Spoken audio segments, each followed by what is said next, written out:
রাতে নিস্তব্ধতা বিদীর্ণ করে একের পর এক ক্ষেপণাস্ত্র ছুটে যায় ইসরায়েলের দিকে। জেরুজালেমে বেজে ওঠে সাইরেন। স্থানীয় সময় সোমবার ভোররাতে ইসরায়েলে গত কয়েকদিনের মধ্যে সবচেয়ে ভয়াবহ হামলা চালায় পেজিশকিয়ান প্রশাসন। তেল আবিব, হাইফা সহ বিভিন্ন জায়গায় ক্ষেপণাস্ত্র নিক্ষেপ করে ইরান। এতে হাইফায় একটি তেল শোধনাগারের পাইপলাইন ও ট্রান্সমিশন লাইন ক্ষতিগ্রস্ত হয়। এছাড়াও পেতা তিকবাতে বেশ কিছু বহুতল ভবন ক্ষতিগ্রস্ত হয়েছে। বাসিন্দাদের সরিয়ে নেওয়ার ব্যবস্থা করলেও বহু মানুষ হতাহতের খবর পাওয়া গেছে। ইসরায়েলের পাল্টা বিমান হামলায় নিহত হন ইরানের আইআরজিসির গোয়েন্দা শাখার প্রধান general Mohammad Kazemi, deputy general Hassan Mohaqeq ও জ্যেষ্ঠ কর্মকর্তা মোহসেন বাঘিরি সহ বেশ কয়েকজন গুরুত্বপূর্ণ সদস্য।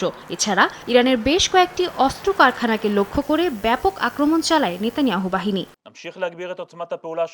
এক বিবৃতিতে ইসরায়েলের সামরিক প্রধান ইয়ার জামির বলেন, যখন তেল আবিব এই হামলার সূচনা করে তখন থেকেই তারা অনুমান করেছিলেন যে সামনে কঠিন সময় আসতে চলেছে। দেরি হলে পরিস্থিতি আরও ভয়াবহ হতে পারে এমন আশঙ্কা করেই আক্রমণ চালানো হয় বলে মন্তব্য করেন তিনি। এ সময় জনগণকে প্রতিরক্ষামূলক নির্দেশনা অনুসরণ করতে জোর দেওয়া হয়। শাইনি চুলে এখন হবে সব হেয়ারস্টাইল।